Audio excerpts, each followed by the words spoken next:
Hello everyone, मैं तरुण जग्गा स्वागत करता हूं आप सभी का परीक्षा गुरु मुरादाबाद के यूट्यूब चैनल पर। आज हम लोग करने वाले हैं IBPS क्लर्क का मेमोरी बेस्ड क्वेश्चन पेपर। ऐसे ही क्वेश्चन एग्जाम में आ रहे हैं तो बहुत ध्यान से बने रहिएगा वीडियो के साथ। बहुत तेजी से हम रीजनिंग के 40 क्वेश्चन यहाँ पर सॉल्व करने वाले हैं। तो देखिएगा, शुरू करते हैं पहले क्वेश्चन से और देखिएगा 19 सितंबर के पेपर में कौन कौन से क्वेश्चन हमारे पास आए थे। देखिएगा भाई, एक सीरीज दी हुई थी, इस तरह से क्वेश्चन अपीयर हो रहा है, सीरीज अपीयर हो रही है आपकी स्क्रीन पर। 562, 785, 412, 986 और 234, इस तरह से सीरीज दी हुई थी भाई। अब देखो, इस तरह के क्वेश्चन को कैसे जल्दी से सॉल्व करना है ये हमें सीखना है भाई। ठीक है, देखिएगा जरा, पहला क्वेश्चन आपकी स्क्रीन पर अपीयर हो रहा है। ऑप्शंस नहीं दे रहा हूं मैं, केवल इसी के थ्रू अभी हम करेंगे। क्वेश्चन को करने का तरीका समझते हैं। देखिएगा जरा, if the digits are written in descending order, अगर डिजिट्स को डिसेंडिंग ऑर्डर में लिख दिया जाए within number, then which of the following number will become the second highest. देखिए कैसे करना है। जब भी वो कहे कि भाई डिजिट्स को असेंडिंग में लगाना है या डिसेंडिंग में लगाना है, डिसेंडिंग में लगाने को कहा है तो सबसे बड़ी डिजिट ही तो आएगी भाई सबसे पहले।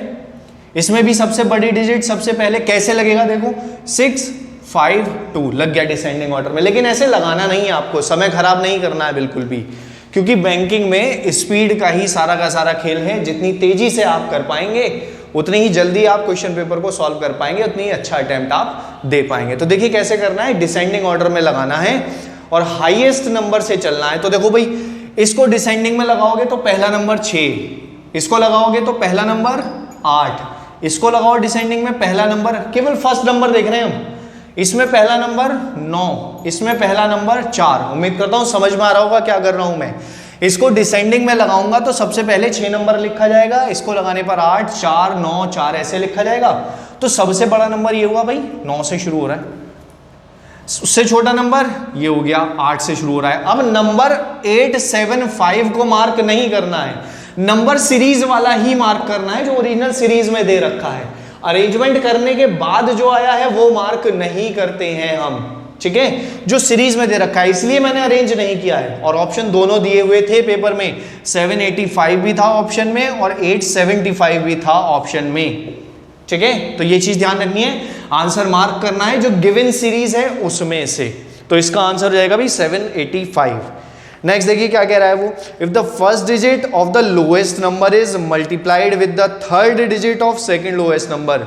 अगर लोएस्ट नंबर की फर्स्ट डिजिट, सबसे छोटा नंबर कौन सा है भाई इसमें, लोएस्ट नंबर ये, लोएस्ट नंबर की पहली डिजिट ये रही, first digit of lowest number का है भाई उसने, पहली डिजिट लोएस्ट नंबर की, और वो कह रहा है third digit second lowest number की। इनको मल्टीप्लाई करने पर क्या मिलेगा भाई, 4 मिलेगा हमें। कह रहा है कि first digit of lowest number and third digit of second lowest. देखो लोएस्ट है 234 और सेकंड लोएस्ट है 412, इनकी थर्ड और फर्स्ट डिजिट को मल्टीप्लाई करने पर मिल रहा है 4 आंसर हो जाएगा आपका। नेक्स्ट कह रहा है वो, if the position of first and last digits are interchanged within the number then how many numbers will be divisible by 3। तो देखिएगा भाई, पोजीशन अगर मैं चेंज कर दूंगा डिजिट्स की, पोजीशन कैसे भी लिख लूं मैं भाई, रिप्लेस कर कर लिखना चाहूं लिख लूं, पोजीशन चेंज करने से क्या 3 की डिविजिबिलिटी चेक करने पर कोई फर्क पड़ेगा? कुछ भी फर्क नहीं पड़ेगा। देखो क्या कहना चाह रहा हूं मैं, मान लो ये नंबर लिखा मैंने 531, क्या ये 3 से डिविजिबल है? कैसे चेक करते हैं, इसकी डिजिट का सम कर कर चेक करते हैं। 5 + 3 + 1 9 आ रहा है, 9 3 से डिविजिबल है तो ये नंबर भी 3 से डिविजिबल हो जाएगा। अब मैं 531 को अगर 135 लिख लूं या 513 लिख लूं तब भी तो समीशन 9 ही रहेगा। तो डिजिट्स के इंटरचेंज होने से 3 से डिविजिबिलिटी पर कोई भी फर्क नहीं पड़ता है। तो यही पूछ रहा है भाई, चेंज करने के बाद कौन सा नंबर होगा या कितने नंबर होंगे जो 3 से डिविजिबल हो जाएंगे। 6 और 5 11 और 2 13, ये 3 से डिविजिबल नहीं होगा। जोड़ो 20, 3 से डिविजिबल नहीं होगा। 7 3 से डिविजिबल नहीं होगा, 3 से डिविजिबल नहीं होगा। केवल एक नंबर है जो 3 से डिविजिबल हो जाएगा भाई। चेक कर लेना एक बार फिर से कि कौन कौन से नंबर 3 से डिविजिबल हो रहे हैं। केवल ये नंबर है जो 3 से डिविजिबल हो जाएगा, तो इसका आंसर हो जाएगा 1। नेक्स्ट कह रहा है वो, if in each number the first digit is added to the last digit and result should be subtracted from the second digit. अगर पहली और तीसरी डिजिट को जोड़कर रिजल्ट को दूसरी डिजिट में से घटा दिया जाए। करो फटाफट, 5 और 2 7 को 6 में से घटाना है। बहुत इंपॉर्टेंट क्वेश्चन इसलिए क्योंकि वो कह रहा है subtracted from the second digit. ठीक, तो 5 और 2 7 को 6 में से घटाना है। 5 और 2 7 को 6 में से माइनस करना है। ऐसे ये 7 और 5 12, 12 को 8 में से माइनस करना है। इसी तरह से 4 और 2 6 को 1 में से माइनस करना है। 9 और 6 15, 15 को 8 में से माइनस करना है। और क्या पूछा है उसने, 4 और 2 6 को 3 में से माइनस करना, -3। अब ये पूछ रहा है वो विच of the following is the highest number, highest number कौन सा आ जाएगा। तो भाई हाईएस्ट नंबर देखो कौन सा आना चाहिए, ये वाला होगा ना हाईएस्ट नंबर जो लोएस्ट होगा, तो इसका आंसर हो जाएगा 562। समझ आ रही भाई बात। कह रहा है वो if each number in each number पहली और थर्ड डिजिट को जोड़कर subtracted from the second digit, दूसरी डिजिट में से माइनस कर दिया है, तो ये नंबर हाईएस्ट माना जाएगा। ठीक है, 562 आंसर हो जाएगा। If all the numbers are written continuously from left end, then how many digits are between the fifth digit from right hand and third digit from left hand। कह रहा है कि अगर इसकी डिजिट को लेफ्ट हैंड से लिखना शुरू कर दें, यानी कि बीच में गैप ना हो, नंबर नहीं है अब ये ऐसे है भाई 5 6 2 7 8 5, तो हमें कोई फर्क थोड़ी पड़ता है, हमने गैप देकर लिख रखा है, क्या फर्क पड़ता है, कुछ भी फर्क नहीं पड़ता। कह रहा है वो fifth digit from right hand, right hand से 5वीं digit, and third digit from left hand, left hand से थर्ड डिजिट के बीच में ये नंबर आ गए भाई हमारे पास। कितने नंबर आ गए, 7 नंबर आ गए, 3 3 6 और 1 7, 7 आंसर हो जाएगा भाई इसका। नेक्स्ट क्वेश्चन देखिएगा, अपीयर हो रहा है आपकी स्क्रीन पर। छोटी सी आसान सी पजल आई थी एक, और देखो क्या कह रहा है वो पजल, पढ़ लो फटाफट क्वेश्चन को, अटेम्प्ट करते हैं इसको। 7 पर्सन है पी से लेकर वी तक, are leaving their vehicle in workshop for service one after other but not necessarily in the same order. अगर पजल की मेरी वीडियोस देखी होंगी तो मैंने बताया था कि पहले पैराग्राफ में केवल इंफॉर्मेशन होगी कि कैसे कैसे वेरिएबल दिए हुए हैं। उसने कहा कि भाई पी से लेकर वी तक जो पर्सन है वो एक वर्कशॉप में अपने व्हीकल को छोड़कर जा रहे हैं एक के बाद एक, लेकिन सेम सीक्वेंस में नहीं है, यानी कि ऐसा नहीं है कि पी के बाद क्यू है फिर आर है फिर एस है फिर टी है, ऐसा नहीं है। कैसे है देखो, T is the second person इधर फ्रॉम फर्स्ट और लास्ट। देखो भाई यहां से बना रहा हूं मैं, लेफ्ट से राइट सीक्वेंस बना रहा हूं। T is the second person, T second person है तो पहला पर्सन कोई होगा, फिर आ गया T। ठीक है, थोड़ा सा और इधर कर बना लेते हैं तो थोड़ा और आसानी से जमकेगा। ये रहा T। कितने लोग हैं टोटल, P से लेकर हैं P Q R S T U और V, टोटल है भाई 7 लोग। ये आने चाहिए यहां पर, 2 ये रहे, 3 4 5 6 7।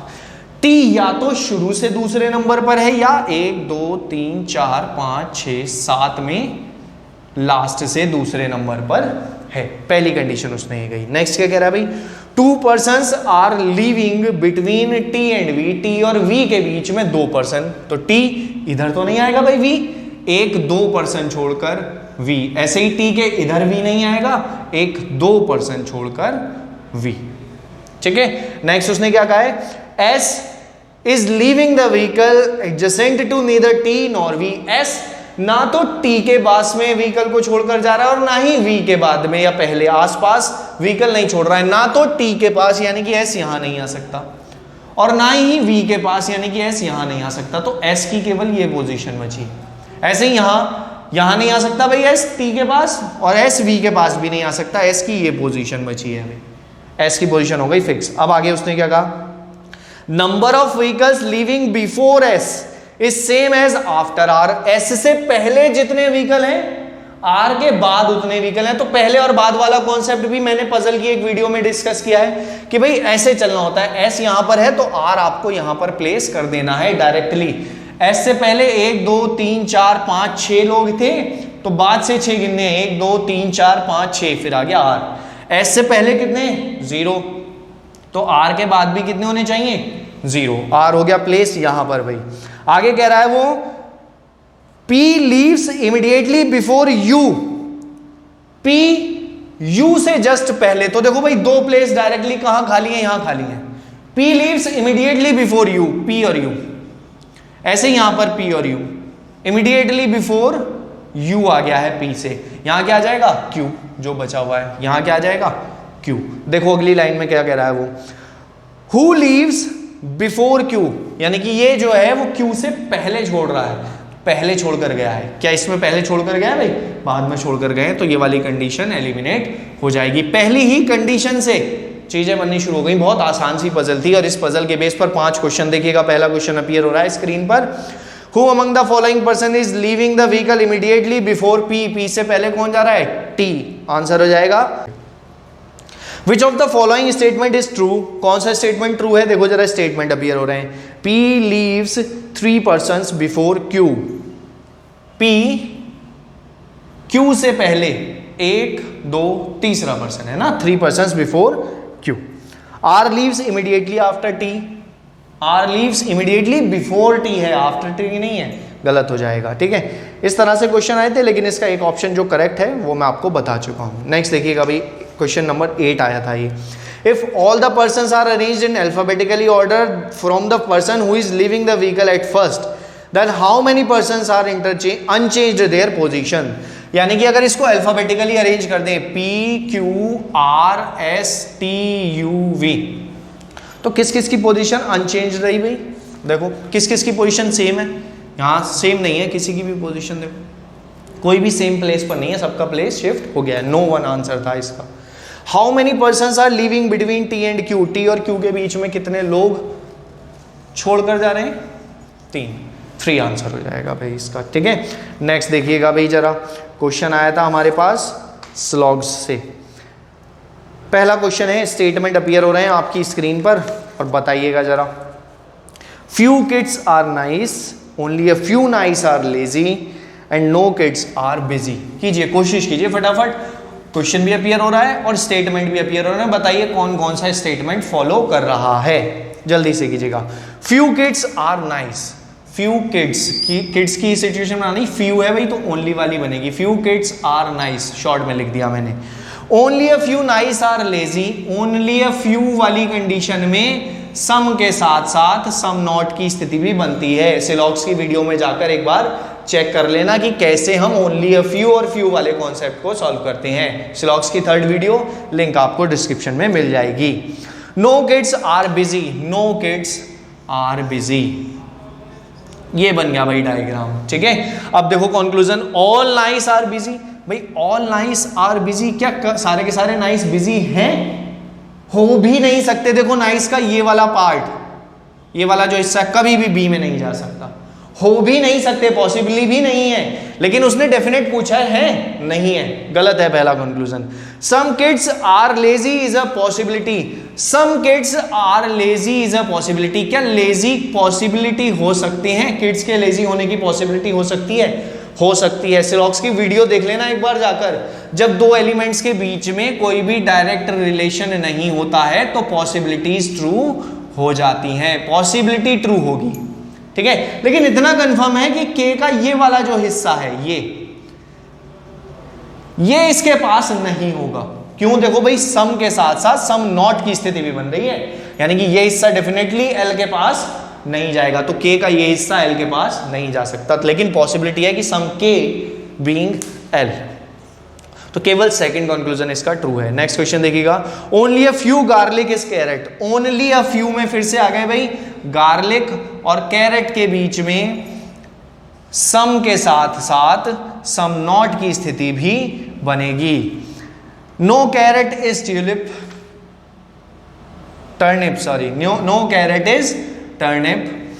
नेक्स्ट कह रहा है वो few turnip are fennel, few turnip are fennel. एक बार प्रैक्टिस हो जाएगी तो डायग्राम कैसे भी अरेंज कर कर बना सकते हैं आप जल्दी से। All fennel is carrot is not possibility, all fennel carrot के अंदर जा सकते हैं भैया, नहीं जा सकते, नहीं जा सकते, ये वाला हिस्सा कैरेट के अंदर कभी भी नहीं जाएगा। तो वो कह रहा है all fennel is carrot not a possibility, ठीक कह रहा है, बिल्कुल पॉसिबिलिटी नहीं है कि सारा का सारा फेनल किसके अंदर चला जाए, कैरेट के अंदर चला जाए, पॉसिबली भी ट्रू नहीं है। देखिएगा नेक्स्ट उसने क्या कहा है, few garlic are turnip is a possibility. Few garlic, कुछ गार्लिक टर्निप हो सकते हैं, बिल्कुल हो सकते हैं भाई। गार्लिक के इस हिस्से के बारे में टर्निप से कोई भी कंडीशन नहीं दे रखी है, तो दोनों ही कंक्लूजन ट्रू हैं, इसमें फॉलो कर रहे हैं। नेक्स्ट देखिएगा भाई क्या कह रहा है, only a few broccolis are corn. Only a few वाली कंडीशन है, तीनों क्वेश्चन ओनली अ फ्यू से आए हुए हैं भाई। Only a few broccoli are corn, कोशिश कीजिए सॉल्व करने की, अगर कर सकते हैं आप लोग तो। Only a few broccoli are corn, some के साथ साथ सम नॉट वाली स्थिति भी बन रही है। नेक्स्ट उसने क्या कहा है भाई, all corn is calorie, all corns is calorie, CL लिख लेते हैं शॉर्ट में। No broccoli is chilli, no broccoli is chilli, CH लिख लेते हैं भाई इसको, चिली को, ठीक है।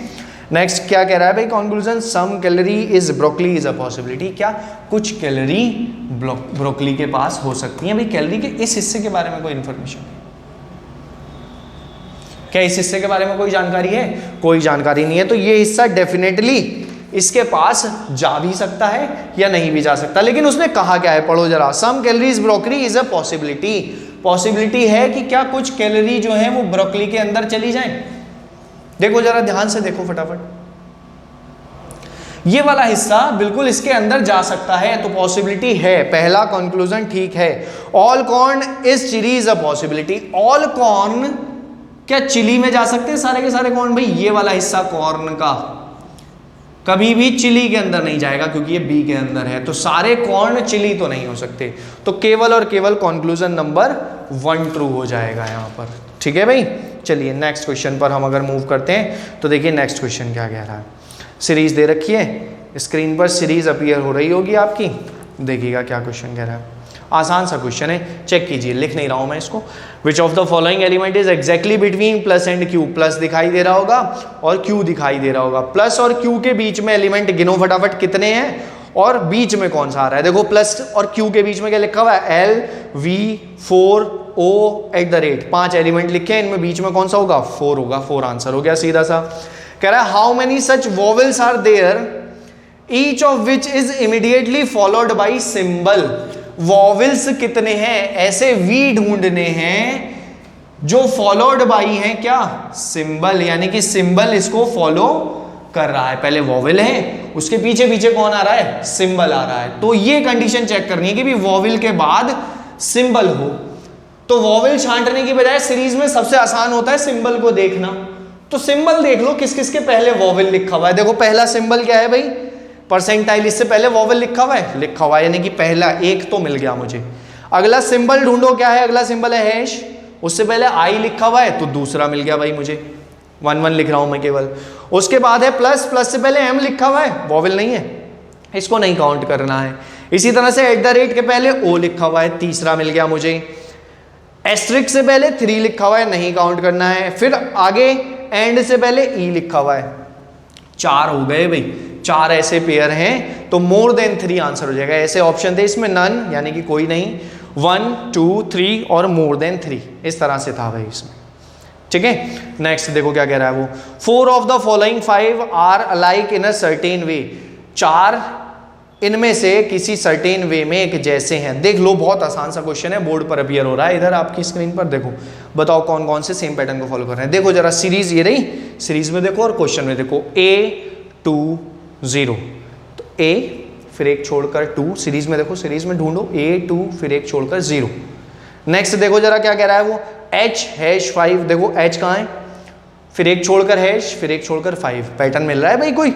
ऐसे ही कौन सा ऐसा पॉइंट है जो इस पैटर्न को फॉलो नहीं कर रहा है इन 5 पॉइंट्स में से, ये है भाई 7 एस्ट्रिक और एंड। 7 और एस्ट्रिक के बाद ई आना चाहिए था, देखो लास्ट में दे रखा है सीरीज के 7 एस्ट्रिक और ई आता है एक छोड़कर करते तो, एंड दे रखा है, ये ऑप्शन यहाँ पर डिफरेंट है।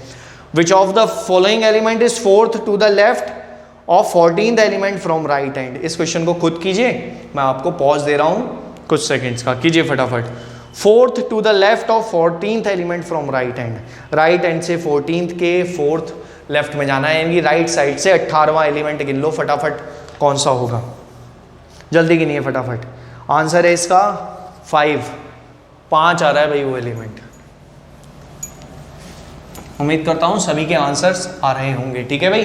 नेक्स्ट देखिएगा भाई जरा, how many pairs of letters are there in the word monitor, एक मॉनिटर दे रखा है वर्ड और पेयर पूछे हैं उसने कि ऐसे कितने पेयर हैं जिनके बीच में उतने ही लेटर हैं जितने अकॉर्डिंग टू इंग्लिश अल्फाबेट होने चाहिए, ये पूछ रहा है भाई ऐसे कितने पेयर हैं। तो गिनने का तरीका देखो क्या होता है, एम से चलो NOPQRS, इस तरह से गिनना है भाई।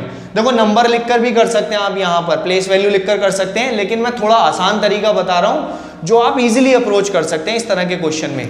जब वो पूछे कि भाई ऐसे कितने पेयर हैं जी उनके बीच में उतने ही लेटर हों जितने अकॉर्डिंग टू इंग्लिश अल्फाबेट होते हैं, तो ऐसे मूव करना कि एम से शुरू करना और अल्फाबेट पढ़ना आगे का। एम के बाद क्या आना चाहिए था, एन, क्या एन है, नहीं। OPQRS, वहां रुक जाना है जहां सेम लेटर लिखा हुआ दिखे। देखो कैसे, O के बाद PQRST नहीं मिला अभी तक, NOPQR मिल गया भाई। जो मैंने बोला क्या वही लिखा हुआ है, R लिखा हुआ है, बिल्कुल लिखा हुआ है। पहला पेयर ये बन गया भाई यहां पर, ठीक है, पेयर नंबर 1 बन चुका है। देखो ये रहा पेयर नंबर 1। उसके बाद आई के बाद JKL, T के बाद नहीं बन रहा है, O के बाद नहीं बन रहा है। थोड़ा सा प्रैक्टिस करेंगे तो अंदाजा हो जाएगा कि भाई ये दोनों T के आसपास नहीं है बिल्कुल भी कि 2 लेटर में आ जाए। अब रिवर्स में भी गिनना है इसको, R के बाद ST, बाद वाला ही गिनना है, पहले वाला नहीं। R के बाद ST, UVWX, आगे चलना है, हो सकता है R से एक और पेयर बन जाए। O के बाद PQRST, T से कोई बन रहा है, I से ये बन रहा है NO, तो 3 पेयर बन रहे हैं भाई, इनके बीच में उतने ही लेटर हैं जितने अकॉर्डिंग टू इंग्लिश अल्फाबेट होते हैं। 3 आंसर हो जाएगा भाई। नेक्स्ट देखो भाई, इंपॉर्टेंट है, पजल आई थी, थोड़ी सी डिफिकल्ट करी है पिछले के कंपैरिजन में, ठीक है, जो अभी हमने पजल करी है उसके कंपैरिजन में थोड़ी सी डिफिकल्ट है, लेकिन है इजी।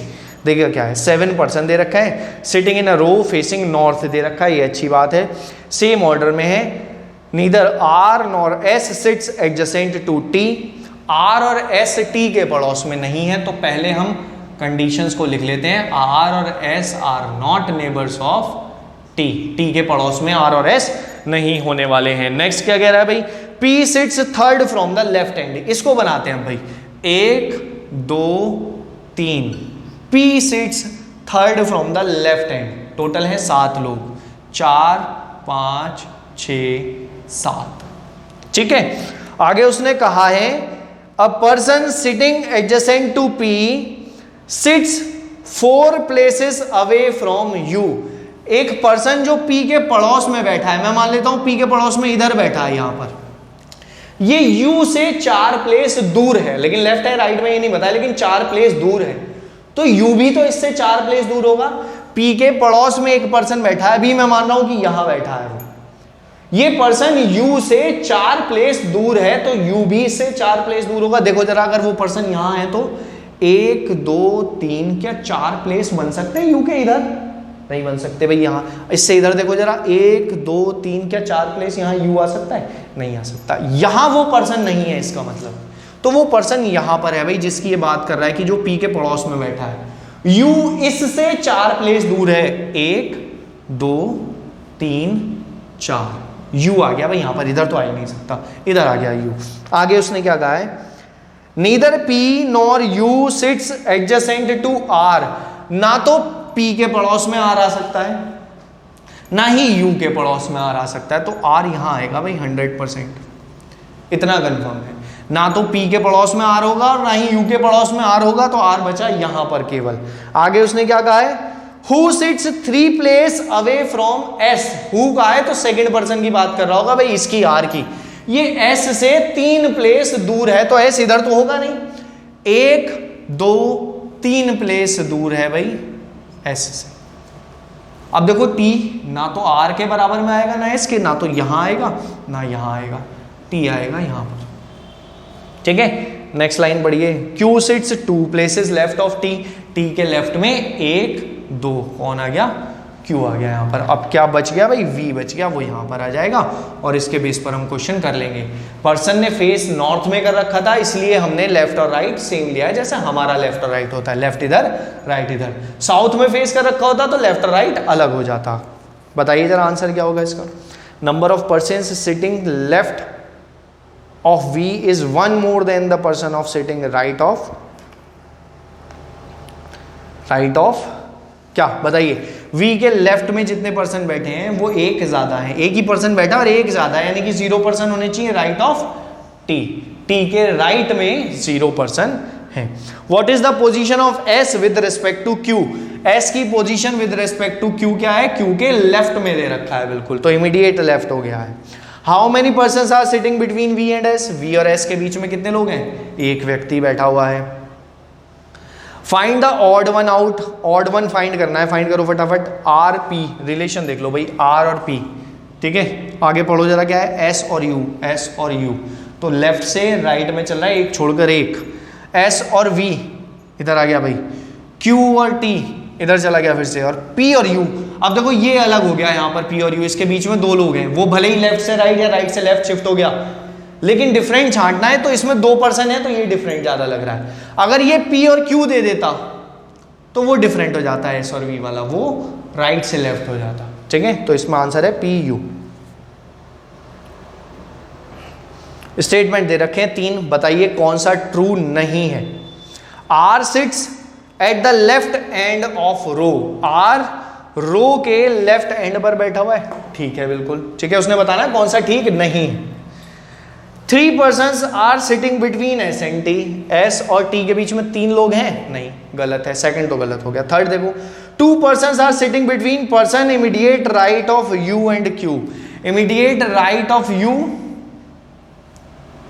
और Q के बीच में कितने लोग बैठ रहे हैं, एक लोग है, और वो कह रहा है 2 persons, गलत दे रखा है, यानी कि सेकंड और थर्ड दोनों ही गलत दे रखे हैं। नेक्स्ट क्वेश्चन पर मूव करते हैं फटाफट भाई। पजल है, अच्छी पजल है, एक डे बेस्ड पजल है, बर्थडे की बात करेगा वो शायद इस पजल में, बिल्कुल बर्थडे की बात कर रहा है भाई यहाँ पर, देखिएगा, पढ़िए फटाफट, इंफॉर्मेशन पढ़िए, और मैं बना रहा हूँ इसका एक टेबल को यहाँ पर, फटाफट देखिएगा। मंथ दे रखे हैं उसने, देखो 4 मंथ दे रखे हैं, अगस्त, सितंबर, अक्टूबर और नवंबर। मैंने डिस्कस किया है जब पजल कराई है कि भाई जब भी मंथ आएंगे तो आप डेज जरूर लिख लेना साइड में, कुछ ना कुछ डे से रिलेटेड देता ही देता है 100%, ठीक है। 18 तारीख और 25 तारीख दे रखी है, सीक्वेंस में लिख लिया मैंने, सबसे पहले इसका बर्थडे होगा, सेकंड पर इसका, third, fourth, fifth, six, seventh, 8 लोगों का बर्थडे इस सीक्वेंस में होने वाला है, जो मैं यहां अब नोट करूंगा, ठीक है भाई। देखिएगा वो सीक्वेंस क्या है, कंडीशन पढ़ते हैं फटाफट। N celebrates his birthday on an even numbered date of month which has even number of days. N ने सबसे पहले तो इवन वाली डेट में बर्थडे सेलिब्रेट करना है, यानी कि 18 में, 25 में तो नहीं है, और इवन नंबर ऑफ डेज वाले मंथ में, यानी कि या तो सितंबर में या फिर नवंबर में। तो 2 पॉसिबिलिटी कि भाई N या तो सितंबर में हो सकता है, सेकंड पॉसिबिलिटी अगर मैं बनाऊं भाई, यहीं बराबर में बना लेते हैं इसके यहां पर,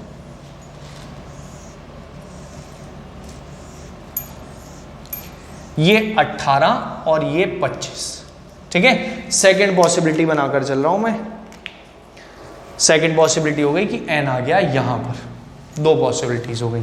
आगे उसने कहा है the number of persons celebrates birthday before S, S से पहले जितने पर्सन ने बर्थडे सेलिब्रेट किया है इज 1 मोर देन, ये एक ज्यादा है, ये एक ज्यादा है, नोट कर रहा हूं केवल भाई मैं इस कंडीशन को, किससे ज्यादा है, person, number of person celebrates birthday after M, जिन्होंने M के बाद बर्थडे सेलिब्रेट किया है उसमें +1 कर देंगे तो S से पहले वाले पर्सन निकल कर आ जाएंगे, यानी कि S से पहले अगर 2 हैं तो M के बाद 1 होगा, S से पहले अगर 4 हैं तो M के बाद 3 होगा, ये है इस लाइन का मतलब। Who celebrates birthday on one of the months after S, उसने कहा है ये भी कि M ने S के बाद बर्थडे सेलिब्रेट किया होगा, तो S M, यहां एरो +1 और ये आ गया इस तरह से एरो यहां पर, ठीक है भाई। नीचे बना देता हूं, देखो इसको थोड़ा सा, S +1 M और एरो, ठीक है, ध्यान रखना, इससे भी समझ सकते हो, इससे भी, जिससे मर्जी समझ लो। नेक्स्ट उसने कहा है O celebrates birthday immediately before R. O ने बर्थडे सेलिब्रेट किया है आर से जस्ट पहले, ठीक है। नेक्स्ट कंडीशन पढ़ो। 3 persons celebrated birthday between P and M and both of them not celebrate their birthday on November। P और M के बीच में कितने लोग हैं? 3 लोग हैं भाई। P और M के बीच में 3 पर्सन हैं, 3 persons कह रहा है भाई, बिल्कुल। और नवंबर में नहीं है दोनों, ना तो M और ना ही P, दोनों नवंबर में नहीं है। कौन पहले कौन बाद में ये भी नहीं कहा। नेक्स्ट देखो भाई क्या कह रहा है वो। L celebrates his birthday on 18th August। L ने 18 अगस्त को बर्थडे सेलिब्रेट किया। दोनों पॉसिबिलिटीज में भर देंगे। इसकी बात करते हैं सबसे पहले, यहां से हमारे 4-5 पर्सन कवर हो जाएंगे। देखो P और M के बीच में 3 लोग, मैं मान लेता हूं दोनों में से कोई एक यहां पर, कोई एक है, या तो P है या M है। 3 पर्सन होने चाहिए बीच में और M आना चाहिए। 1 2 3 पर्सन और M यहां आ जाएगा, यानी कि दोनों में से एक अगर यहां है तो दूसरा यहां होगा ही होगा, इतना कंफर्म, ठीक है भाई। एक ये प्लेस खाली था, अभी मैं इसको मिटा रहा हूं, जरा समझो। मैंने दोनों में से एक को यहां रखा क्योंकि ये प्लेस खाली था, यहां भी रख सकता हूं मैं। दोनों में से एक अगर यहां आया तो 1 2 3 दूसरा पर्सन यहां आ जाएगा, जो कि पॉसिबल नहीं है। कह रहा है नवंबर में नहीं होना चाहिए M और P, तो यहां तो नहीं आ सकता भाई M और P। क्या यहां आ सकता है? 1 2 3, ये वाली पॉसिबिलिटी भी नीचे नहीं बनी है, लेकिन यहां आ सकता है। देखो भाई यहां से अगर M और P रखा तो 1 2 3, क्या यहां M और P में से कोई आ सकता है? नहीं आ सकता। बहुत ध्यान से समझो, छोटी सी चीज है। M और P के बीच में 3 लोग होने चाहिए, मैं दोनों में से किसी एक को यहां रख दूंगा तो 1 2 3 पर्सन के बाद दोनों में से दूसरा व्यक्ति यहां आएगा, केवल ये पॉसिबिलिटी बनेगी। यहां रखकर भी नहीं बन रही है क्योंकि नवंबर में जा रहा है, नीचे तो नवंबर में पहुंच जाएगा। ऊपर देख सकते हैं भाई कि यहां पर रखा अगर मैंने तो 1 2 3 के बाद यहां नहीं आ सकता है, यहां तो रखना ही नहीं है, यहां रखकर ये पॉसिबिलिटी आई है आपके पास। ऐसे ही देखो यहां नहीं रखना है, यहां अगर दोनों में से मैं किसी एक को रखूंगा 1 2 3 दूसरा यहां आ जाएगा। यहां रखूंगा तो नीचे नवंबर में पहुंचेगा, नहीं रखना है, यहां रखकर एल के साथ क्लैश कर जाएगा। देखो 1 2 3 एल आ जाएगा। ये पॉसिबिलिटी अभी तक मेरे पास बन रही है।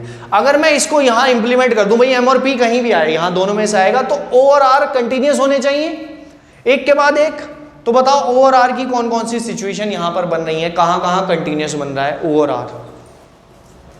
चेक कीजिए भाई फटाफट, O और R की क्या क्या कंडीशन बन रही है। कह रहा है O celebrates birthday immediately before R, ठीक है। देखो भाई ये बन रही कंडीशन, यहां O और यहां R आ सकता है, इमीडिएटली बिफोर R, R से जस्ट पहले आ गया हो।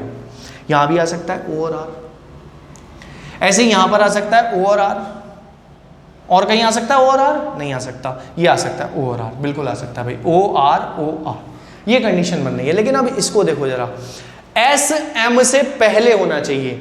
अगर मैं O और R को यहां पर फिल कर दूं तो M यहां नहीं आएगा, या आ जाएगा? M से पहले S हो सकता है। देखो जरा समझो, बात को ध्यान से समझो। मैंने O और R यहां फिल कर दिए भाई अभी फिलहाल के लिए, यहां भी आ सकते थे, मैंने यहां फिल कर दिए। M अगर यहां पर है तो M से पहले S होना चाहिए। क्या यहां M हो सकता है? नहीं। यहां कौन होगा भाई? यहां होगा P 100%। यहां P है तो यहां कौन होगा? M। ऐसे यहां देखो, क्या इससे पहले S हो सकता है? अगर यहां M है तो नहीं हो सकता, तो यहां होगा P और यहां होगा M।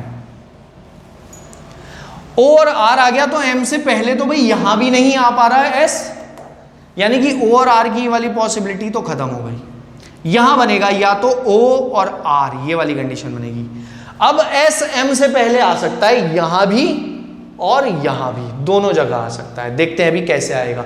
ऐसे ही देखो यहां पर अगर मैं O और R को यहां भरूं तो S यहां आ सकता है, O और R को यहां भरूं तो S यहां आ सकता है। यही कंडीशन बनेगी भाई O और S वाली यहां पर, ठीक है। ये कंडीशन आ रही है। अब देखो जरा समझो इसको, O और R वाली कंडीशन को अगर मैं हटा दूं, यहां मैंने भर दिया S, इसको देख लो जरा, M के बाद जितने लोग होने चाहिए, कितने लोग हैं M के बाद? 1 2। S से पहले उससे एक ज्यादा होना चाहिए। M के बाद 2 लोग हैं तो S से पहले 3 लोग होने चाहिए, 1 2 3 लोग S से पहले होने चाहिए। ऐसे ही यहां पर देखो M के बाद 2 लोग हैं, 1 2, तो S से पहले 3 लोग होने चाहिए, 1 2 3, यहां आ गया भाई S। क्या यहां O और R की कोई भी कंडीशन बच गई? कोई कंडीशन नहीं बच गई, तो ये हो गया एलिमिनेट। ठीक है, और एक एलिमेंट बचा है मेरे पास, उसका नाम यहां पर प्लेस कर देते हैं। कौन बचा है भाई? LMNOPQ बच गया यहां पर, ये आ गया Q। ठीक है, अच्छे लेवल की पजल थी, मॉडरेट लेवल था, लेकिन आसानी से सॉल्व हो जाएगी। थोड़ा सा कंसंट्रेशन, देखो पजल जितनी भी आ रही हैं ध्यान रखिएगा, अगली कंडीशन में जाकर बहुत सारी कंडीशंस एलिमिनेट होती हैं। अच्छे लेवल की पजल थी, पीओ में भी इसी तरह की पजल्स देखने को मिल रही हैं जो तुरंत एलिमिनेट नहीं हो रही, 6 से 7 पॉसिबिलिटी बनाते हैं और उसके बाद जाकर एलिमिनेट होती है। ठीक है, तो इस चीज का ध्यान रखिएगा। यहाँ पर क्वेश्चन देखिए अपीयर हो रहा है स्क्रीन पर, सॉल्व कीजिए फटाफट। Who among the following person celebrates birthday on 25 अगस्त? 25 अगस्त को पी सेलिब्रेट कर रहा है।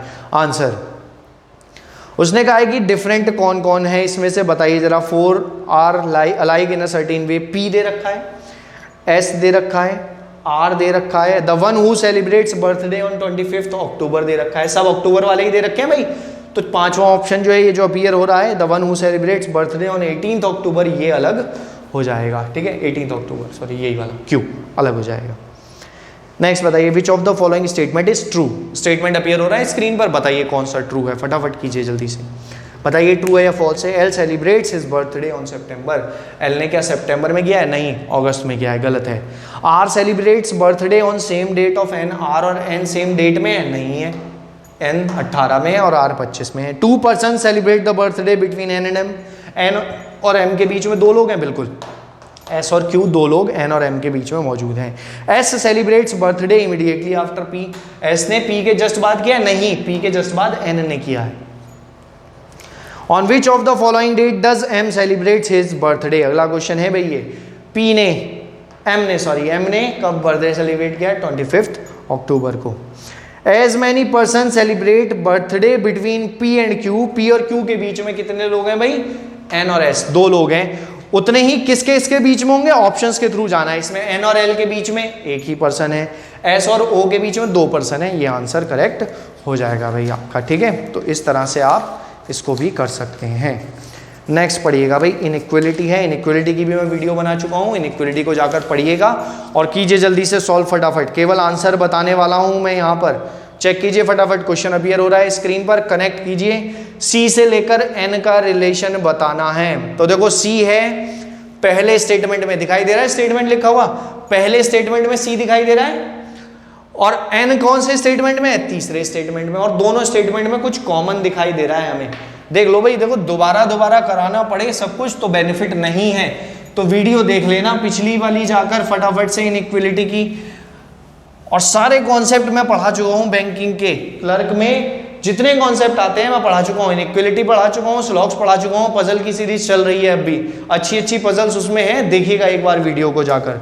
देखो भाई क्या है यहाँ पर, C greater than equals to D less than equals to F less than E, और तीसरा लिख रहा हूं मैं, दूसरा नहीं लिख रहा हूं, D greater than N greater than equals to O। C से N निकालना है, तो C और N में क्या कॉमन है? D कॉमन है, तो कनेक्ट कर दो फटाफट।